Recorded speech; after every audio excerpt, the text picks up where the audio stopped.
título. Mas eu queria perguntar aqui pro Nicola. O Nicola, eu não sei quantas horas tem o dia do Nicola, porque o Nicola consegue cobrir todos os clubes do Brasil. Eu acordo de manhã cedo, já tem lá um vídeo do Nicola à noite também. O que não foi para vídeo, Nicola? O que é que você tem do Fortaleza nessas últimas janelas que não foi publicado? Alguma notícia de um jogador que o Fortaleza buscou, ou de algo que você soube que não avançou, algum jogador que veio, alguma curiosidade dessas últimas janelas do Fortaleza? Você que tem uma abertura muito grande dentro do Fortaleza, né? Várias. Eu lembro que você foi o primeiro a falar sobre o Pikachu indo para o Japão, do Pikachu voltando para o Fortaleza, né? Essa Os dois do informação do Pikachu indo embora deixou a rapaziada maluca. Eu tava foi no dia viajando de um pra jogo, Argentina não ano foi? passado. Foi no dia de um jogo, não foi? Foi, Eu da tava, Libertadores. era véspera do jogo contra o Estudiantes, pô. Era pertinho do jogo contra o Estudiantes que ele foi expulso lá em La Plata. Alguma Dudu, é legal. curiosidade do mercado do Fortaleza? O bastidor é legal assim, tem muito torcedor, e aí é torcedor, né? A gente tem que entender. Os caras acham que muitas das notícias são para criar crise, né? Mas assim, por exemplo, esse caso específico do Pikachu, a saída do Pikachu. Uma pessoa me procurou e falou, Nicola, o Pikachu tá indo embora. Eu falei, o quê? Porque o Pikachu tava jogando muita bola naquele momento, vocês vão lembrar, né? O cara era o rei do futebol cearense, do futebol nordestino, enfim. Eu falei, certeza, certeza. Aí eu fui checar com o pessoal do Fortaleza. O pessoal do Fortaleza não quis responder. Os dirigentes do Fortaleza são bem legais porque eles não te tiram da parada. Tem muito dirigente de clube brasileiro que você procura o cara mente para você e tal. Os caras do Fortaleza ou não respondem ou falam que não podem falar. Eu acho muito mais legítimo do que quando os caras mentem pra gente, e quando mentem é super complicado. Eles não quiseram me confirmar. Eu, mesmo assim, eu apostei na minha fonte e cravei que o Pikachu estava fora, né? Mas sempre com aquele receio, né? Pô, será? E a pessoa falando, pode ficar tranquilo, tá fechado, enfim. Mas aí o negócio até precisou de mais. Eu tô tentando lembrar, parece que ainda precisava confirmar um negócio ou outro, mas o Pikachu acabou indo embora, né? E essa mesma pessoa que havia me contado que o Pikachu estava saindo, me contou que o Pikachu estava voltando. Aí a pessoa até brincou, ó, como você cravou que ele estava saindo, agora você vai ser o primeiro a falar também que ele está voltando. Aí eu fui checar com o pessoal do Fortaleza, dessa vez os caras falaram, de fato, o negócio está avançado, enfim. Aconteceu, eu tenho uma boa relação com os dirigentes do Fortaleza, mas coincidência de empresários ligados aos atletas contratados pelo Fortaleza também ajudaram. Foi assim do Bruno Pacheco também, eu contei que o Bruno Pacheco tá. E o Bruno é muito bom lateral, não sei que opinião vocês têm sobre ele, mas um cara muito regular, né? Um cara que talvez não seja o lateral mais brilhante do país, mas é difícil você ver um jogo ruim do Bruno, né? Então essa constância dele prega ele um lateral esquerdo bem interessante. Estou tentando lembrar sobre outros reforços de contratações. Contar o do Bruno Pacheco, eu acho que foi até que era um empresário de outro jogador do Ceará que estava com você. Acho que era o João Ricardo, uma coisa assim. Isso, o Bruno Pacheco já estava fechado e ele falou que o Pacheco convenceu o João Ricardo, aí ele falou na tua live. É verdade, bem lembrado, bem lembrado. Vocês têm memória melhor que eu. Sobre o Rogério Ceni, só contar bastidores, né? Cara, assim, o Rogério Ceni fez um trabalho muito bom no Fortaleza. Para mim foi de longe o melhor trabalho da carreira dele. Ele plantou muita coisa que o Fortaleza colhe até hoje.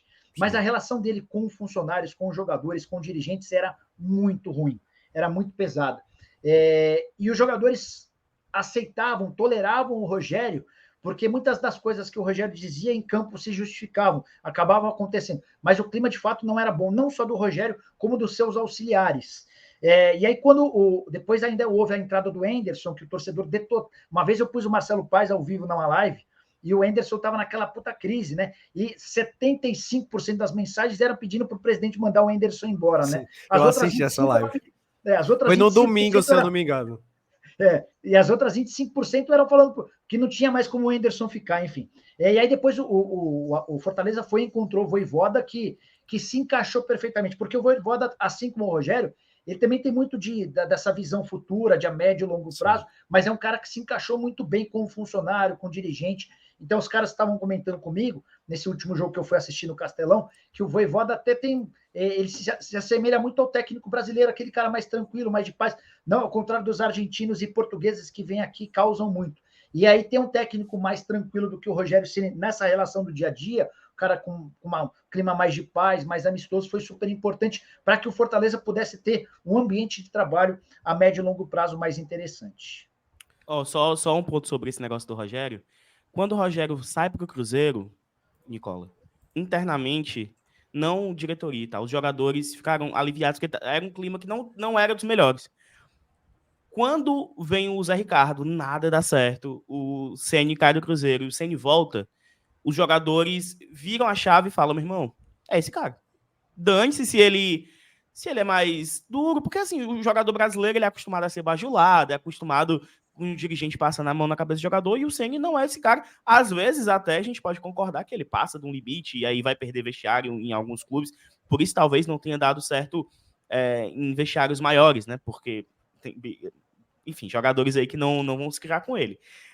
E aí, eu acho que eu sinto um pouco de falta de Rogério Ceni no Vojvoda, mas muito de Vojvoda no Rogério Ceni. Eu acho que tivesse esse casamento aí, seria perfeito. Só para a gente não tomar muito teu tempo, Nicola, a gente criou uma expectativa muito grande no Fortaleza essa temporada. A gente torcedor, muito investimento, maior orçamento da história, mas eu queria que tu contasse para a gente.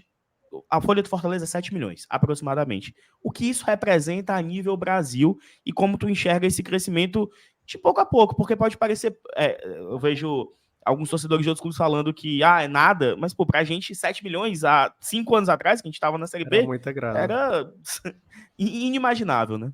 O Dudu, Fortaleza é modelo hoje de administração para vários clubes de futebol no Brasil. Por ser um clube que paga absolutamente em dia, um clube que é capaz de gerar receita de onde a gente nem poderia imaginar, de um clube que não é falado nacionalmente, isso repercute de forma negativa com patrocínio, com uma série de coisas, mas que cria campanhas e se mobiliza e engaja seu torcedor, que já é bastante participativo. Eu não tenho a menor dúvida de que o Fortaleza hoje é uma referência para muito clube de futebol no Brasil. E hoje tem jogador grande escolhendo jogar no Fortaleza em vez de jogar em outros times que, na teoria, tem muito mais visibilidade nacional. Sobre a folha salarial, hoje o Flamengo é quem mais paga, gera na casa dos 30 milhões de reais a folha do Flamengo.